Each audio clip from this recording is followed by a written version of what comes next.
Hello friend, कैसे आप? उम्मीद करता हूँ कि आप अच्छे होंगे। तो आज हम आपके सामने फिर से लेकर आए हैं कक्षा 10th का गणित चैप्टर 6, जिसका नाम है ट्रेंगल यानी त्रिभुज। त्रिभुज में हम प्रश्नावली 6.2 में जो थे कुछ क्वेश्चन यानी 7 क्वेश्चन तक हम सोल्व कर चुके हैं। आज हम उससे आगे यानी 8वां क्वेश्चन हम सिद्ध करने जा रहे हैं यानी प्रूव करने जा रहे हैं। तो हमें यह ज्योमेट्री पर आधारित क्वेश्चन है, जो कि ज्योमेट्री अगर आपको समझ में आ गया तो सारे गणित आपको धीरे धीरे, अगर आपको गधे पर, एक कहावत भी है कि आपको यदि गधे पर बैठना आ गया तो ऊंट पर बैठना भी आसान हो जाता है। इसी तरह यदि आप ज्योमेट्री सीख लेते हैं, ज्योमेट्री आप बढ़िया से अपने तरीके से बना लेते हैं, तो आप कोई भी मैथ को आसानी से सोल्व कर सकते हैं। कोई भी मैथ हो, आपको सिर्फ ज्योमेट्री आना चाहिए। लोग चाहे कोई भी चीज सीख ले, आपको सिर्फ ज्योमेट्री अगर सीख लिया ना, तो आप अपने आप में एक कॉन्फिडेंस जगेगा। इसीलिए आप ज्योमेट्री पर जो है आप बहुत ही ध्यान दीजिए, क्योंकि ज्योमेट्री ही ऐसा चीज है जिसे आप सीखकर दुनिया की कोई भी किताब बना सकते हैं। तो सबसे पहले जो है प्रश्नावली 6 यानी एक्सरसाइज 6.2 में 8वां क्वेश्चन जो है यह कह रहा है कि प्रमेय 6.2 का प्रयोग करते हुए सिद्ध कीजिए कि एक त्रिभुज की किन्हीं दो भुजाओं के मध्य बिंदुओं को मिलाने वाली रेखा तीसरी भुजा के समांतर होती है। आपको क्या ये समझ में आया? नहीं ना? तो हम आपको बता रहे हैं कि प्रमेय 6.2, प्रमेय 6.1 तो थेल्स प्रमेय था, और प्रमेय आप कहेंगे कि प्रमेय 6.2 क्या है? प्रमेय 6.2 आपको बताए थे कि थेल्स प्रमेय के ऑपोजिट यानी थेल्स प्रमेय के विलोम ही प्रमेय 6.2 कहलाता है। तो इसमें क्या कर रहा है कि प्रमेय 6.2 का प्रयोग करते हुए सिद्ध कीजिए कि एक त्रिभुज, यानी इसमें एक त्रिभुज कर रहा है। तो हम सबसे पहले बनाएंगे एक त्रिभुज। हम बना लिए एक त्रिभुज जिसका नाम दे दिए हम पी क्यू आर, ये हम इसका नाम दे दिए। अब क्या कर रहा कि एक त्रिभुज की किन्हीं दो भुजा, तो हम चलते हैं पी क्यू भुजा और पी आर भुजा।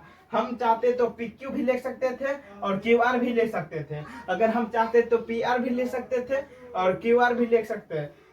कोई भी भुजा, हम किन्हीं दो भुजा की बात कर रही है, तो हम इसमें से कोई भी भुजा ले सकते हैं। तो हम पी क्यू और पी आर लेते हैं, आपको जो मन करेगा वो लीजिएगा। तो हम पी क्यू और क्यू आर लेते हैं। तो किन्हीं दो भुजाओं के मध्य बिंदु, यानी हम समझे कि पी क्यू का मध्य बिंदु क्या हो जाएगा, या जो पी क्यू जो होगा, या पी क्यू का मध्य बिंदु जो होगा, यह बीचों बीच, यानी इस रेखा पी क्यू की रेखा के बीचों बीच जो बिंदु होगा, यानी आधा उस पर बांटेगा और आधा इस पर बांटेगा, तो यही मध्य बिंदु हो। तो हम इसे मध्य बिंदु, इसे हम डी मान लेते हैं और पी आर का मध्य बिंदु ई मान लिए। तो क्या करा, मिलाने वाली रेखा दो भुजाओं के मध्य बिंदु, यानी पी क्यू का मध्य बिंदु डी है और पी आर का मध्य बिंदु ई है। तो इसको मिलाने वाली रेखा जो है, यानी डी ई को मिलाने वाली रेखा, इसको हम डी ई को बढ़िया से लिख देते हैं, डी और ई, यानी डी और ई को मिलाने वाली रेखा डीई है। डीई रेखा जो है ये क्या है, क्यू आर के समांतर है। हमें सिद्ध करना है कि डीई समांतर है क्यू आर। तो सबसे पहले जो सिद्ध करने की जो चरण होती है, यह कितनी होती है? 4 होती है। सबसे पहले दिया है, दूसरा सिद्ध करना है, और तीसरा जो होता है यह रचना, और चौथा जो होता है प्रमाण। तो जिसमें सिद्ध करना है, हमें सिद्ध करना है कि त्रिभुज पी क्यू आर में जो है डी समांतर क्यू आर है। तो सबसे पहले दिया क्या है, दिया जो है त्रिभुज पी क्यू आर में, पी क्यू आर में क्या दिया है कि डी और ई क्या है, पी क्यू और पी आर की क्या है, मध्य बिंदु है। यानी यह जो डी है, डी भुजा ए बी का, भुजा पी क्यू है ना यार, पी क्यू का, तथा ई जो है क्या है, पी आर का मध्य बिंदु है, मध्य बिंदु है। तो मध्य बिंदु है तो आधा इधर आधा उधर होगा, आधा उधर आधा इधर होगा, यानी पी डी बराबर डी क्यू और पीई बराबर ई आर, ये होगा। तो इसीलिए क्या हो जाएगा, डी अगर पी क्यू का मध्य बिंदु है तो पी डी बराबर क्या हो जाएगा, डी क्यू। और यदि ई जो है पी आर का मध्य बिंदु है तो पीई बराबर ई आर। ये हम लिख सकते हैं ना, क्योंकि डी भुजा पी के और ई जो है भुजा पी आर का मध्य बिंदु है, तो इसीलिए ये कंडीशन तो हो सकता है। अब दूसरा चरण में चलते हैं, सिद्ध करना है। सिद्ध क्या करना है, दूसरा चरण है सिद्ध करना है। सिद्ध करना है, सिद्ध क्या करना है, सिद्ध करना है कि डीई जो समांतर है, डीई समांतर है क्यू आर के, डीई समांतर है क्यू आर। अब हम चलते हैं प्रमाण पर। अब प्रमाण में देखते हैं, क्योंकि हमें रचना की आवश्यकता है ही नहीं, जो चीज हमें चाहिए उसमें हमें रचना की आवश्यकता नहीं है, क्योंकि जो चीज चाहिए वो चीज हमें पहले से उपलब्ध है। प्रमाण, अब प्रमाण में आए तो सबसे पहले क्या दिया, पहला कंडीशन जो दिया है ये पी डी बराबर डी क्यू, पी डी बराबर डी क्यू। हम इसमें लिख सकते हैं, दिया है पी डी बराबर डी क्यू दिया है, तो इसीलिए क्या हो जाएगा, हम इसे ऐसे लिख सकते हैं, पी डी बराबर डी क्यू गुण्य 1।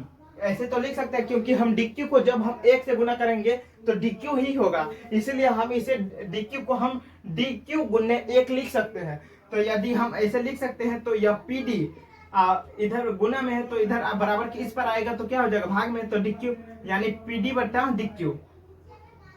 इधर बचेगा क्या, 1, इसे हम समीकरण 1 मान लेते हैं। यदि पी डी बराबर डी क्यू गुने 1 है तो डी क्यू गुने 1 यानी डी क्यू जो है यह गुना में है, जब हम पी डी के इधर लाएंगे तो यह बट्टा में हो जाएगा, यानी यह बट्टा में यानी भाग में हो जाएगा, तो पी डी बट्टा डी क्यू बराबर क्या हो जाएगा, 1। इसे हम समीकरण 1 मान लिया, कोई दिक्कत नहीं ना।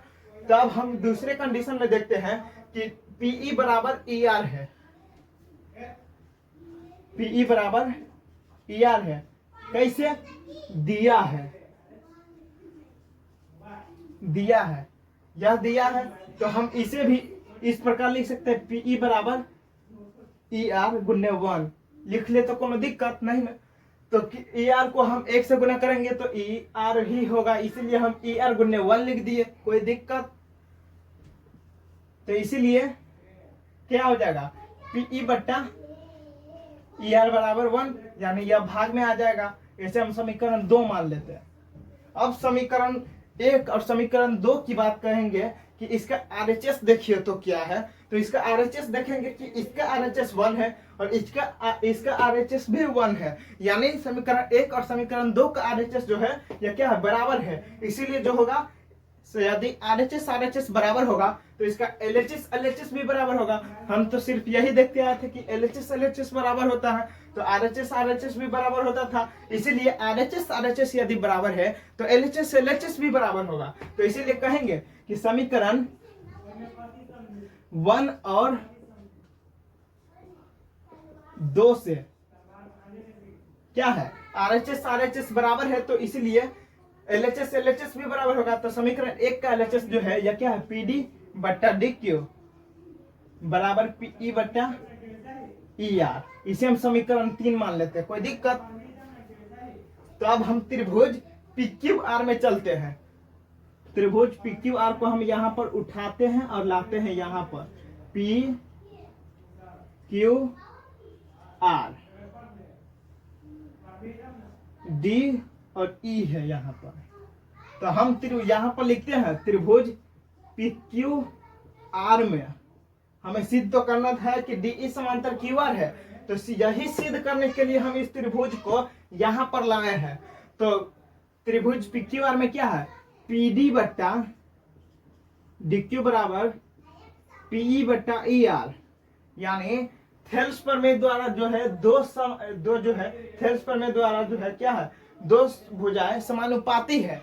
तो तीसरी भुजा क्या होगा, थेल्स प्रमेय के विलोम से तीसरी भुजा, यानी ये 2 भुजा संगत रूप से बराबर हो तो यह थेल्स प्रमेय होगा, और जब बराबर होगा तो यहाँ पर थेल्स प्रमेय के विलोम से हम डी समांतर क्यू आर कर सकते हैं। तो इसीलिए यहाँ कैसे आया, समीकरण 3 से समीकरण 3 से देखिए यहाँ पर कि पी डी बटा डी क्यू बराबर पीई बटा ई है।